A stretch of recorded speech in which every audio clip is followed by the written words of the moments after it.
barakatu.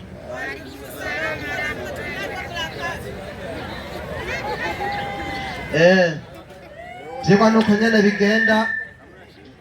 Pasiteri ariko aratubwira ko gusiramurwa ari ku mutima, mu gihe Imana yo yavuze ko babwiriza gusiramurwa ku munwa w'ico wambariye yane mwikabutura.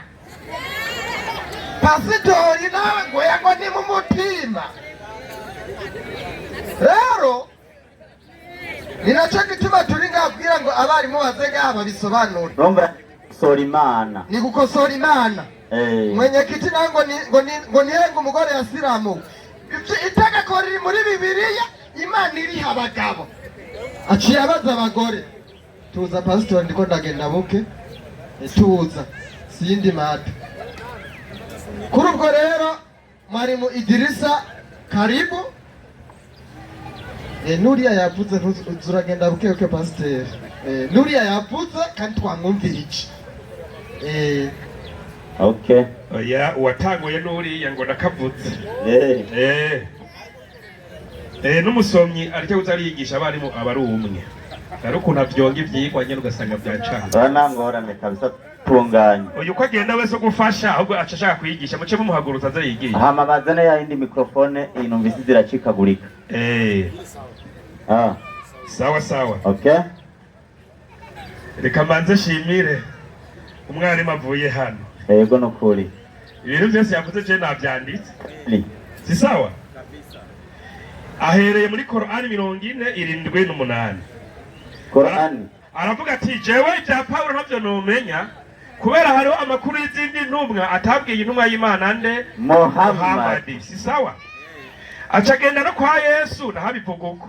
Urumva? Kumbe no kwa Yesu dusanga niko bigize gute bimeze. Si sawa? Ariko murabe mikrofone hajya.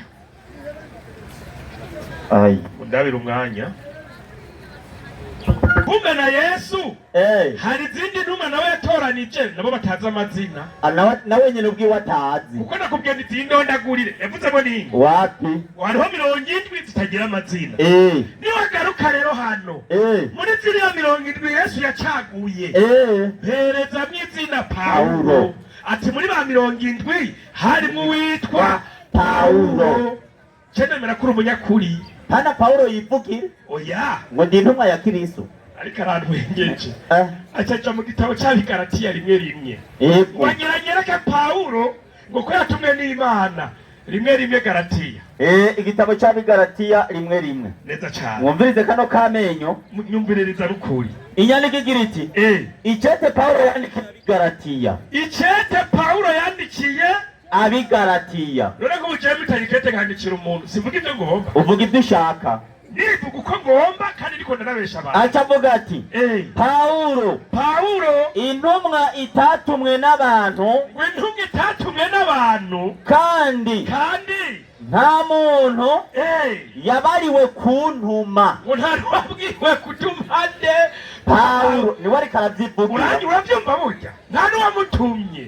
Abwiza kugira ubwenge ingene ariko niwayitanga. Nta muntu yabariwe kuntuma. Urumva yaritumye. Acari yemera ngo njyewe ndi intumwa y'iki ya Yesu na Yesu. Kumbe Paulo nivyo yiyise nta wamutumye. Ego nukuri. Urakoze cyane ndagushimiye kuri murongo bataha. Ego vrema. Ngo mbere ngo cyagenda no muri Arabiya. Yaze kwemeza ko ari numwe ngo cenja no muri Arabiya. Nivyo yivugiye. Siko bimeze? Ego nukuri. Acagenda mu Bigalatiya 5:11. Abigalatiya 5:11. Ngo abantu ngo barikona. Ariko iyi nyandiko ni wari kuyizana. Uzi ko twasomye ko Imana ariyo yatanze itegeko ryo gusiramurwa. Ego nukuri. Paulo wenyene acaza gupinga Imana ngo hari habikona. Abikona. Ari Imana yavuze ati siramurwa. Imana itegeke. Ucuza gushigikira umuntu aje gupinga Imana. Ni ngorane n'ukuri. Nawe wabaye umupinga ari nkawe. Acaca mu Baroma 2:8. Ega ho mwabaye abahakanye mwese. Ega ni ucuwa kiwakana nkawe. Ego nukuri. Wahakanye nkawe. Abaroma 2:28. Ego. Hagira hati. Hagira ngwiki. Uvivye havuga. Umvirize. Kuko umuyuda wo kurukoba. Ngo kuko umuyuda wo kurukoba. Atariwe muyuda. Utariwe muyuda. Kandi gukebwa ko kurukoba. Ngo kandi gukebwa ko kurukoba. Ko kumubiri atariko gukebwa. Ngo atariko gukebwa. Na mwenyekiti wacu aramukurikira arashinga intahe ngo gukebwa ngo si ku mubiri. Oya. Ngo kandi ngo habizoshikana umuntu gukebwa gusa. Ngo nengo abagore banyu ntibazoja mu ijuru ngo barasiramu. Itegeka Imana yavuga ngo izina muhungu wese azakebwe ku munwa w'ico yambariye. Usanga tacatsi toriyo bibiri siguye. Erega nabo bapinganye mwaje. Toriyo bibiri toriyo siguye basiramu kwahe. Inyandiko igira iti umukobwa arahafise. Ijambo kurindi. Ijambo kurindi. Ni urubuto. Oya. Ni ugukata. Agashato. Nugukata agashato. Ko kwisonga y'igihimba kirondoka c'umugabo. Uko niko gusiramurwa. Wowe basiramu. Wowe ari c'umugore. Wowe umugore wawe arafise isonga y'igihimba kirondoka. Ibyo nitegeka Imana yahaye abagabo gusa.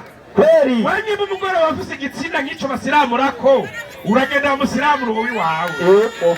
Mugabo w'Imana yavuze naho mwipantare wawe ku mugabo.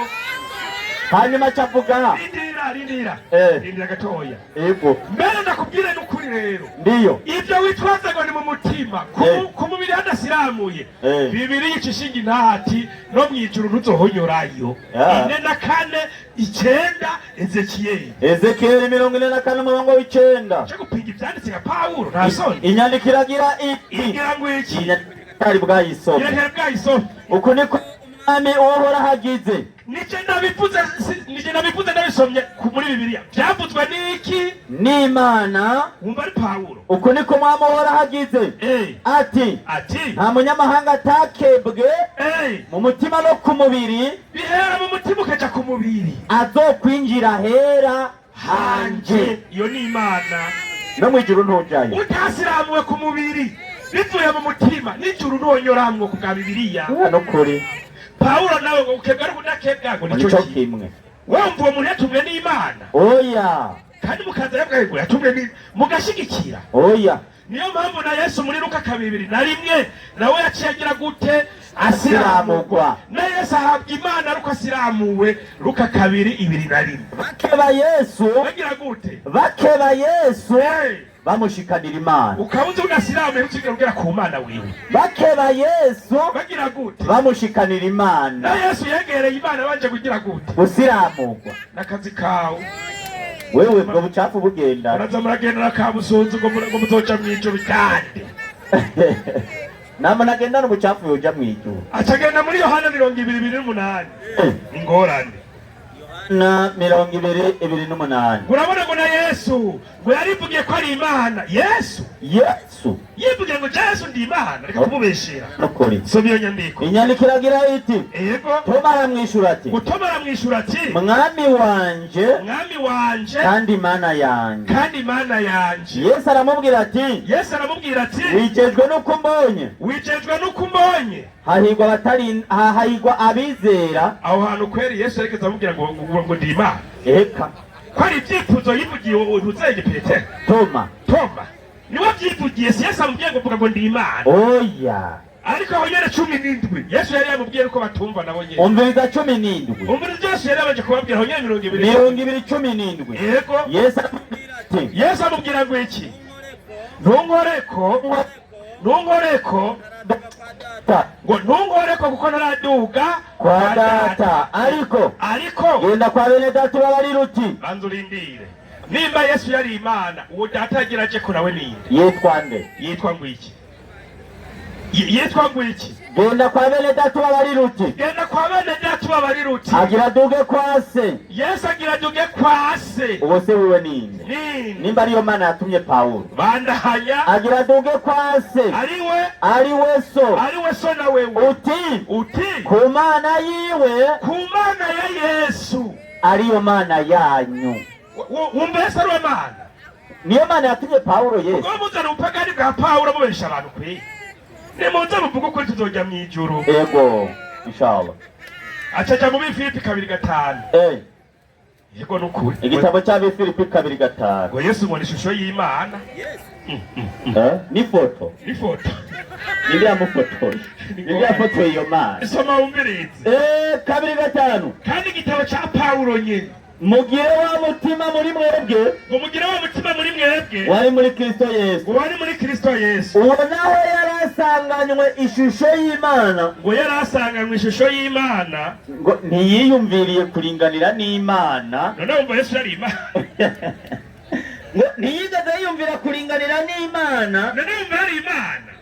oya nukuri ku muntu afite ubwenge buri kugenda wumva yari Imana yuko ari ikintu cyo kumirako, nta n'uwabyumira koko sibyo kubera iki mwarimu ngo ariko wumve ngo yisiga ubusa, ngo yisiga ubusa. wowe kwisiga ubusa bandanye yewe twumva ati yisiga utuvuta basi, ngo yisiga ubusa bandanye yisiga ubusa, ngo yisiga ubusa yabira ishusho y'umugurano, ngo yabira ishusho y'umugurano, ngo acikusa n'abantu, ngo Yesu acikusa n'abantu. reka nibarize Yesu wacitse ubusa n'abantu cyangwa wari umuntu. 8:40 Yohana 8:40 avuga ngo Yesu avuga ati ariko none ngene mwonyica jewe Yesu, ngene mwonyica jewe Yesu, umuntu nababariye iby'ukuri ibyo numvise ku Mana, wumva ari ibyo kandi nawe yumva ku Mana wacika.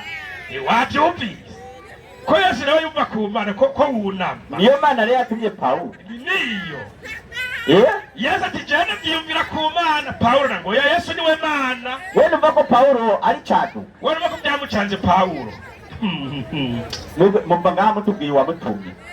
Acaja mu Bikorino 11:6 6. yego bya bikorwa biraryoshe pe kuryoha gusa. yego nukuri. Abikorino ba mbere 11:6 inyandiko iragira iti, igira ngo iki? nihagira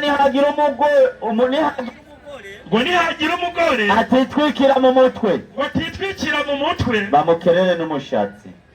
uzi Pawulo nye acavuga ngo twabisomye ngo kwa Pawulo kwitwikira ngo twabyigishijwe na Pawulo ngo agiye kwigisha muri Arabiya. nukuri kosa ni twabisomye kwa Pawulo, twabisomye muri Korani nyeranda yahawe intumwa nyeranda Muhamadi, niwe yigishije abagore b'Abayisilamu kwitwikira. 2:4-3:1 Korani. Inyandiko igira iti, igira ngo iki? bwira n'abemeramana-kazi. Imana yabwiye Muhamadi iti bwira n'abemeramana-kazi bicishe bugufi, icyambere bicishe bugufi mu kunamika amaso yabo, yego mu kutaraba ikizira, ku bwambure bwabo, baheze bacungere n'ubwambure bwabo, mu kudakoza ibizira, ntibanagararize abagabo, bisharize n'ibisharizo byabo abakenyezi b'Abayisilamu bambaye, ahubwo bagerageze guhishanya nyabisharizo, ibyo bisharizo baza barabihisha, kiretse impuzu bambaye mu gihe zitoba imvo yigeragezwa. baraheza rero barenze ku mitwe umwitwikiro upfuka mw'izosi no kugikiriza, kandi ntibazogaragaze namba ibisharizo bambaye. ibyo bisharizo byereka abagabo babo hari n'ibyo utabona wewe, kiretse gusa ku bagabo babo, uwo ni Pawulo. tubikura muri Korani, ntabwo ari Pawulo. sasa ikibazo gishakiza ngo abagabo nabo ngo barabujije kugira gute ngo kwitwikira, bikanibarize Bibiliya. turetse uwo mugwayi Pawulo, Imana yarase ko bitwikira. ego nukuri. mbe Mana bimeze biti? biri gute? kuvayo 2:8-39. wumviriza mu mutwe turashirako igitabo cyo kuva 2:8-39. uwo mugwayi Pawulo atatumwe n'Imana niwaje guhindura ibyagezwe. soma wumva. inyandiko iramubwira iti, ngwiki kandi ya kanzo ndayambaye. Ego nukuri. Ndayambaye. Ya kanzu. Ego. Uzuyijishe mu buryo bw'isobane mu nyuzi zera derere nziza. Emwe nukuri. Umugabo. Uzujishe n'igitambara cyo kuzingira mu mutwe. N'itegeko ry'Imana. Na. Pawulo ngo ntagire umugabo atwikira mu mutwe. Kubera atatumwe n'Imana. Na. Ego nukuri. Aho uravuga iki? Mboneka kofero bandanya. Harabandanya. Kandi ku murongo wa 40. N'abana ba Aroni nabo. N'abana ba Aroni byo twabyiki. Uzobagishira amakanzo. Niki? Ubagishire n'imikanda. Niki? N'udukofero. Nicyo gituma ndakambaye. Bibe ibyo kubatera icubahiro no kubashariza. Imbere y'Imana ntera icubahiro kandi ndasharije. Ego nukuri. Pawulo nawe ngo nta mugabo yitwikira kubera atatumwe n'iki n'Imana. Ikana umuntu umugabo ntiyitwikire yambara igitambara mu mutwe. Kwitwikira nugufuka amatwi. Mugabo uzahumva bagiye mu manza. Aba ngo kubugeni ngo bagiye gutwikurura. Mwe maratwikurura umuntu adatwikiriye. Ingorane. Atwikurura utwikiriye utwikire n'amatwi abazibiye. Uwo mugigwa bawugira muri Islam. Muri Islam si wanyu. Bo batwikurura. Ego nukuri. Umugabo akagenda karabakerekana be bya bageza ahiherereye. Agaca twikura imari yiwe. Mashallah. Hii mali yangu. Takbir. Allahu akbar. Na Paulo mugwayi ngoya. Shakabaye. Ikibazo ibyavuze ndabimaze. Reka mbere biki. Ego nukuri. Paulo acavuga ati Inge ndaje. Oya yantwengeje. Uyashaka gushigikira Paulo? Ngo Paulo ngo yavuze ngo Yesu aho ngo niwe Mana. Paulo? Ego. Reka nkwereke yaraguhenze. Wenyene kubera yatumwe n'Imana yaranivuguruje. Wenyene. Timoteyo wa mbere 2:5. Timoteyo wa mbere 2:5. Yaramubeshi. Ego nukuri. Soma inyandiko. Timoteyo wa mbere 2:5. Inyandiko iragira iti. Ego. 2:5. Hagira hati kuko hari Imana imwe. Kubera bamwe yarabahenda ngo Yesu niwe Mana ngo n'umucunguzi wanyu, abandi agiye kubigisha acabwira ikindi kinyoma. Kuko hari Imana imwe. Yaciye agenda abwira abandi bantu kureka heme ngo hari Imana imwe. Kandi hari umuhuza umwe w'Imana n'abantu. Hari n'umuhuza ngo w'Imana n'abantu. Na wenyene n'umuntu yitwa nde? Ni Kristo Yesu. Umva tivuguruje. Ego nukuri. Uyu muntu yivuguruza yari yatumwe nande? Yari yatumwe nande? Anaremenanya ari haba. Oya nukuri. Muzani byanditse n'umusira bomera maka. Ego nukuri. Aka ku mugoroba. Mutatwereke watumye Paulo. Baka mutwereka Imana abaje Imana ndatumye witwa Paulo. Kurasaba uruhusha tubara. Baka mumutwereke. Mutwereke watumye Paulo. Uyu muntu yatumye Paulo ninde? Ego nukuri. Paulo acaravuga n'akandi kantu. Oya. Nibaza hano batubwira hano Imana mugiye kwandikira makete abantu Paulo kuko ndazi impamvu yandika bagenda yihoze. Paulo yandika makete afise icyumvira akeneye ku bantu. Ego nukuri. Akarorero Timoteyo wa mbere 5:9. Timoteyo wa mbere 5:9. Inyandiko iragira iti. Igira ngo iki? 5:9. Hagira hati. Ntihakagire umupfakazi yandikirwa gufashwa ibaze namwe ataramara imyaka 60 y'amavuka. Paulo ng'umuntu wapakaye ngo atarashikana imyaka 60 y'amavuka avutse. Uwo ngo ntamfashanya akeneye. Uwo mupfakazi ntazigera afashwa. Uwo muntu yari yatumwe n'Imana. Oya. Imfuvyi zonyene zirafashwa. Ucureka gufasha n'umupfakazi. Wewe uvyo jamari ry'Imana. Oya. Ago mutubwire wa mutumye. Tubwire wa mutumye Paulo ninde? Ukuri muve ngaha mu mutwere. Iryo jambo ry'Imana ribushanye n'ivy'Imana ivuga. Yari hawe na nde. Nico kibazo. Ego nukuri. Apana kuza ngaha. Wewe ngo ari numa y'Imana ninde yamutumye? Ninde? Mutwereke. Ega mubise ikibazo muramutwereka. Ego nukuri. Ego nukuri. Paulo. Haro nandi yanditse amakete yo gutasha abantu. Wamenga ni kw'iradio nkuru y'igihugu. Musomero jagere naharetse. Timoteyo wa 2:9. Kandi cyenda Timoteyo. Inyandiko igira iti. Umviriza yaramatangazo kuri RTN. Ngo gira umwete wo kuza aho ndi vuba. ngo Dema yarantaye. Ibaza umuntu yatawe n'umugore. Ngo kuko akunze iyi si ya none. Nivyo biraturanga. Ngo yigiriye i Tesalonike. Ngo yigiriye i Ngo Tesalonike. Kirisito ntiyagiye i Galatiya. Ngo Tito yagiye i Dalumatiya. Ngo Luka gusa niwe twasigaranye. Ngo hitana mari kumunzanire. Amumva mu ijambo ry'Imana. Uyabandanye. Ngo ko angirira ikimazi igikorwa cy'ibango ryanje. Ariko tukiko namurungitse muri Efeso. Waho uzozira.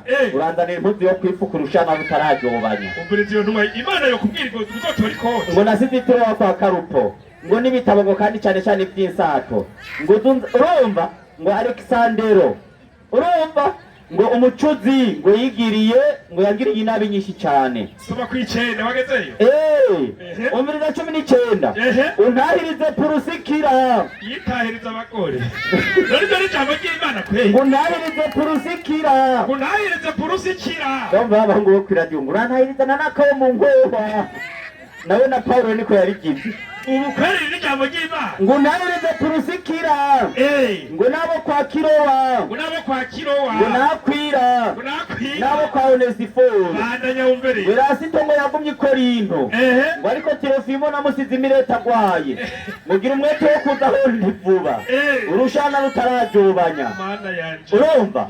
Ahantu gayemwe ibi bintu umva yabitumwe nande. Nihe Imana yamutumye ngo utasha abantu. Bamuvugisha ukuri Paulo nigeze ari intumwa y'Imana. Mugabo bisomye mu rusengero ngwerenere yatwe no mukama. Kandi bumva rukuri. Turakeneye kumenya Paulo. Yari yatumwe nande. Acha. Waislamu takbir. Allahu akbar. Turakeneye kumenya uwo ninde yatumye Paulo. Otimo tarana n'ibinyamakuru amatangazo no gutasha ba sister hariya. Reka mpamagare umwigisha muze ngo munezere uko nyene. Mwigisha. Ivyo yajeje kuvugira ngaho uravyumvise. Aha. Idiri sura kaba mabomba araje. Nakubariye ntuze kuri ndaba ari. Yes.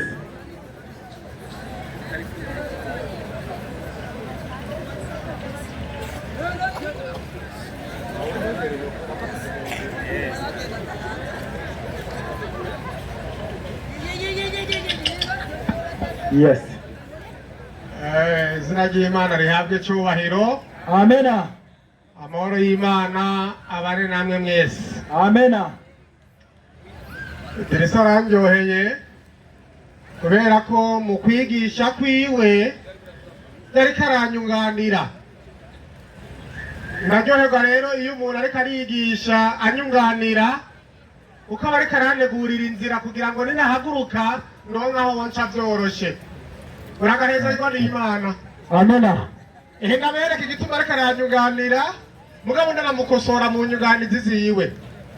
Mere mu kuvayo aho yasomye 28, 29 gushika 40 manze ndabereke ikinyoma gikubitirwa hashashe.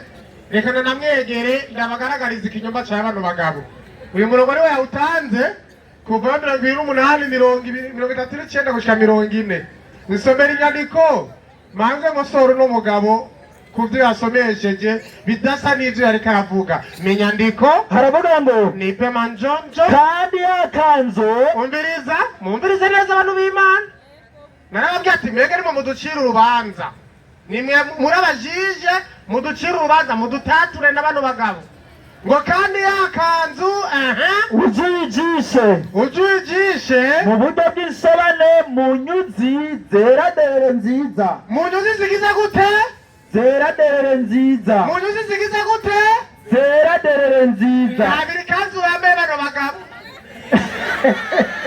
Nabiri kanzu bambaye. Bavuze ko izo ikanzu kandi yari kanzu y'uwitwa iki? Umuherezi. Yari kanzu y'umuherezi. Mugabo n'abano bagabo bikubitiriza jone za vere. Uyu mbere yaciye ashirako n'umutima ngaha ku gikiritsa. Kuri ya kanzu yabanditse ku mutima. Bandanya mu nyuzi zera derere nziza.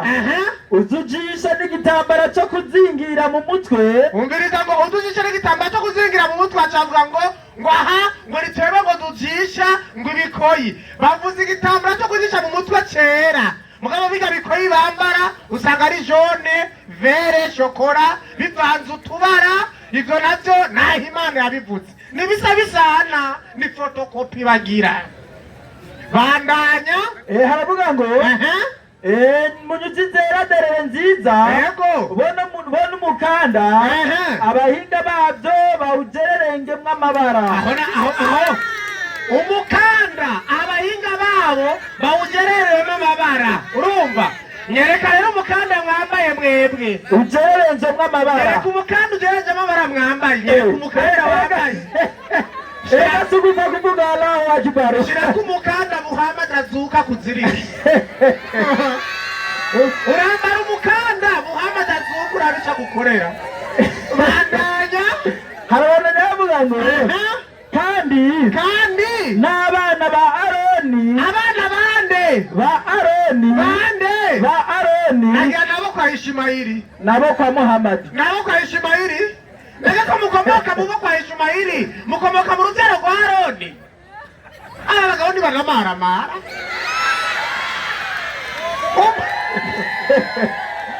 umuntu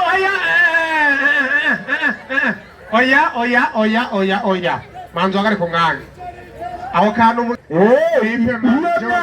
iyo myambaro yose uzuyambike Aroni mukuru wawe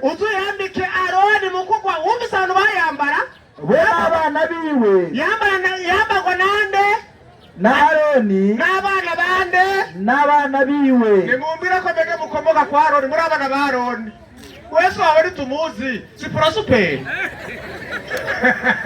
ni Aroni uyu munsi uravyawe na Aroni abagabo bane bayambire akantu gatoya gusa bahagarara ku nkayango ko sankoko ngo nakanyene ndamufashe nawe rero utabyumva utabizi ugashaka abayisilamu barigisha iki bafise iki acaraza ngo twebwe ngo ibintu ngo Paulo ngo se yatwigishije ngo kwambika abagore ngo mu mutwe ngo twebwe ngo turabasiga tukabamomora ngo twabyigishijwe na Muhammad. Paulo yaje imbere ya Muhammad akubita kopi ibya Paulo. None kuvuga ngo yewe gaye kandi byo bihari nigisha avuye ngaha niyerekana ingene Paulo yagiye kwigisha Antiokia kandi Muhammad nako muri Arabia Plito kandi Muhammad ntiyari bwabeho ivyo yazigishije nana Muhammad azasanga inyigisho akayikoporora ucuvuga ngo nawe yayizanye reka ndakwereka inyigisho Muhammad yazanye ku bagore reka mbege babahenze bamwe mu bagore bamucangira bwiza reka ndahenze Muhammad yarabwiye yabavuze ko mwebwe Al-Halul page y'ijana n'amajana 63 hadisi y'amajana 290 nipe mafuta ibyo atakoporoye ibyo Muhammad yigishije ku bagore ni kuri page ipaje y'ijana 63 hadisi y'amajana 290 nipe mafuta Zatakoporoye biravuga ngo nipe manjo hadithi ya Aisha kutoka kwa Masruki. Ongereza iyi ni hadithi ngo n'amajambo Muhammad yihereye umugore wiwe Adija. Aisha nako kamwe yarongwe gabise imyaka 6. Umviriza amesema ibyo Muhammad yigishije ku bagore amesema vilielezo mbele yake Aisha ngito ngo byavugiye imbere ya Aisha vinavyokata sala ngo ibintu mu bintu vyonona isengesho mumve inyigisho ya Muhammad membaza ngo babasize amavuta ngo ibintu vyonona isengesho uri kurasenga ucuhura n'ishetani ubibonye ni ubwa ubwa mbere ngo nimbwa arindira ubwa mbere ngo nimbwa umesilamu ariko arasenga imbwa ikarengana isengesho ngo nirishika bandanya ikindi punda ingamiya umesilamu ariko arasenga ingamiya ikamuca imbere iryo sengesho nirirengana bandanya na mwanamke n'abagore nico gituma abagore babo mu musigiti babasizeho uruhome ni proke hari inyuma ni mire bobere baje imbere isengesho mu musigiti ni swata connexion ikiba NG yari 4G nawe ngo Muhammad ngo yaradukunze wowe uri isengesho yakugereranya n'imbwa uragumanye nawe wa mugore baragumanye wa mugore tuvemo ni wabuhumanye twibandanirize tuvemo n'udukwegere ni wabuhumanye ugira udukwegere twarutamera kwa Muhammad acarabongera 130 bulugu nsomera bulugu malamu 130 hadisi 184 130 hadisi 184 iravuga ngo canke twura ko bisa canke ribandanyirize uko birasa aha rero nariko nerekana yuko ivyo Paulo yigishije nuko kwitwikira kw'abagore bakitwikira neza naho ivya Muhamadi yigishije ko umugore n'imbwa ari abantu b'ikizira bakisengesho none wokwitwikira ugiye guca amasengesho y'abandi mu musigiti baca bakubita nk'uruhome kugira ntihagire umugore azaracunguriya ngo arabe shehe hariya aha gatuma sengesho bidashika uyu mugabo acarahaza ngo none ngo Paulo ngo yatumwe nande mana yanje ibi bintu umwigisha yabivuze kera reka mbere tumwigishe no muri ndabimwereka no muri Korowani basi kubera ko umwigisha akoresheje Bibiliya uyu mugabo ntiyavyemeye basi kugira ngo avyemere na Korowani yiwe baraheza ipinge niyo ipinga zo bari numva kandi numva zigize gute zamaho kudakomplete zamaho niba niragi ryasoko kuru nkuru nziza uyu mugabo nani kubitako Korowani somera ba chapa ya 8 aho nyene 34 nipe manjonjo baba mwandika wiza maelezo baba 24 34 maelezo 24 34 hari amajambo avuga ngo ngiyo ngo msapana niyo kazirimo tako turasoma mbona mwandika wiza hivi mnanipotezea muda 24 Okay, somera tukufu basi. Urega kunichereza. Nyaruza yakura kariza umwanya. Ngo nahabuze nahabura siko. Nahabura siko. Ibisi ndabisomye. Igitima ko cyabagoti. Ndahavuga iki? Nahabura siko. Ego kweli. Yahabuze hasomesha. Aravuga ngo. Yahabuze. Nahabura siko. Katika siku za Yesu Kristo umiriza hii Korowani hapana Biblia kulikuwa na watumwa ngo mu minsi ya Yesu hari intumwa igihe cha Yesu ngo Yesu hari asanganya afise intumwa iyo ni Korowani si Biblia bandanya ngo Yesu hakusema neno lolote kuna jambo na rimwe yavuze juu ya watumwa waliokuwako kubijanye n'intumwa zari zisanzwe zihari bali ariko tunaona wafuasi wake ariko turabona bamwe mu ntumwa za Yesu kama Paulo kama nani na Paulo ni jeje ndakizanye iyo ni Korowani bitabure rero bikure bitabura none uyu mugabo akende ko tubimwerekera he dutwara agapapuro kanditse ku yarara aba ariko tumuhereze Bibiliya yabivuze Korowani rabivuze mana bawushaka iki tukugenze gute basi ni mu ncumbira umutsima dufuma tumu umutsima none ko byose byanse dufume tumurabuza umutsima Korowani ati muntu maza Kristo Yesu na Paulo agize gute arimwo none utuzana mwana bigaratiya rimwe igitabo cya Bigaratiya rimwe yego haravuga ngo avuga gute Abigaratiya haravuga ngo minyandiko avuga ngo wewe usali bati ngahe haravuga ngo ibati 9 ndabamara Paulo avuga gute Paulo intumwa itatumwe n'abantu kandi nta muntu yabariwe kuntuma ariko natumwe na Yesu Kristo imwe bihejeje kuvugwa muri Korowani yatumwe na Yesu Kristo nande n'Imana data wa twese yamuzuye mu bapfuye none mushaka ikiga mw'Abayisilamu amen Korowani bivuge Bibiliya bivuge nawe ngo Paulo yatumwe nande none tukwishuza iki ko Korowani yakwishura Bibiliya ikakwishura ikindi turondera ko niki fumungurira n'amazi yo kunwa urabona ko wansaraje nasoma mukanya rindira kazi muyamaye aho nagabana wowe turenze n'uru kandi Bibiliya ikabivuga ko wandi kirabivuga ngo Paulo ngo yigishije ibintu yigishije iki ukabura umuhinga tubwire kino kindi kintu kivugwa muri Korowani 36 13 gushika 14 bandusomera inyandiko umereze manjonjo Korowani 36 13 gushika 14 leta mafuta haravuga ngo nambaba na wapigie mfano. Umviriza Korowani wa mugabo we ntuwizimagize ngo wapigie mfano ngo bahereze ikigereranyo wa wakazi wa muji ngo abantu bari basanzwe baba mu gisagara walipowafikia waliotumwa ngo abo bantu ngo bagendewe n'intumwa zatumwe n'Imana. Muriko murumva abantu bari mu gisagara Nico gisagara ngo abantu bagendewe n'intumwa zatumwe n'Imana. Iyi ni Korowani kiravuga abantu ngo bari mu gisagara runaka hama ngo abo bantu bagendewe n'intumwa zatumwe n'Imana. Ni Korowani bandanya tulipowatumia wawili ngo abo bantu uhoraho Imana ivuze ngo ico gisagara twakirungikiye abantu babiri ubwa mbere wakawakanusha.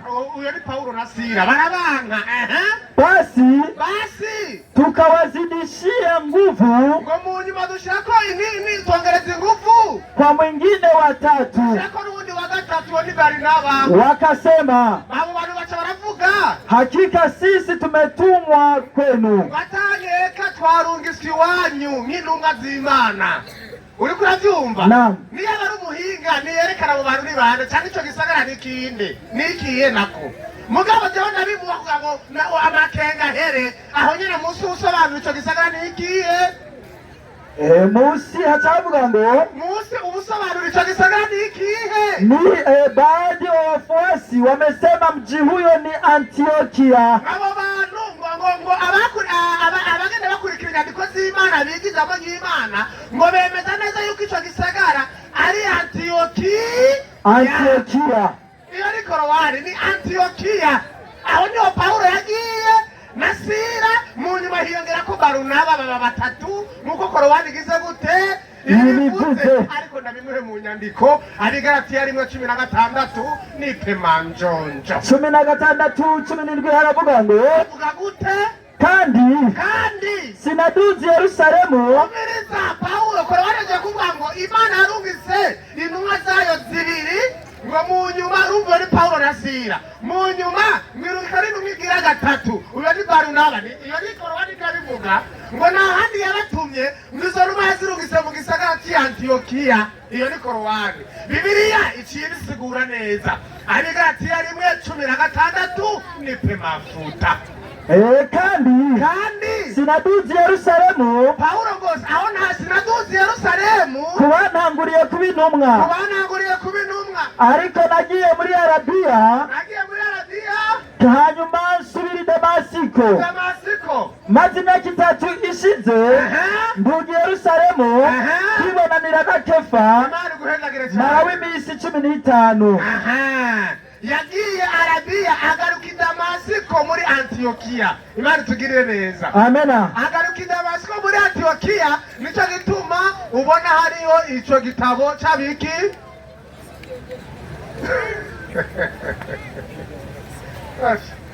Awe shayidire uranduhije kabisa. Korowani dusiguriye neza yuko muri Antiokia ariho intumwa zibiri zatumwe mu nyuma gatumwe yindi n'umwigira gatatu ukariso gisagara cyari Antiokia. Aho ni naho ni intumwa nazo zagiye Paulo na Sila. Niwe muntu wa mbere Paulo yakoze ivuga butumwa rikomeye muri Antiokia gushika baramuhiga bagomba kumugirira nabi muri Antiokia bagomba kumwica arahunga vayo asubira i Yerusalemu. Ibi ni histoire izwi n'umwana yize ibintu by'akahise akubwira mugabo urashaka kuratubaza ngo yatumwe nande. Korowani ati yatumwe n'Imana nabarungisa ari babiri mu nyuma nongera kuwa gatatu baba bangahe baba batatu ya Antiokia. Combwira ko Muhammad yageze Antiokia ubinyereke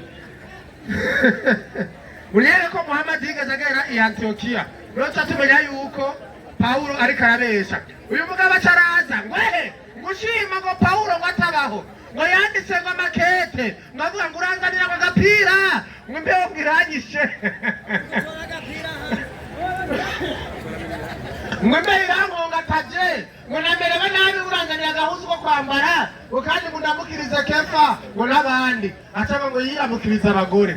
Niba utazi icyo bisobanura, ibi bisobanura kugamburuka. Pawulo yaratumye atuma umufasha wiwe mu by'iyobokamana kugira ngo amushikire ku bantu biwe yari yasize Antiokiya kugira ngo avugane nabo. Rero atumye yagomba kugamburuka, kandi intumwa y'Imana irasonza, intumwa y'Imana irumva imbeho, intumwa y'Imana byose irabikira ko n'umuntu. Rero afashwe n'imbeho arambara ikoti y'imbeho, ibyo n'ibisanzwe.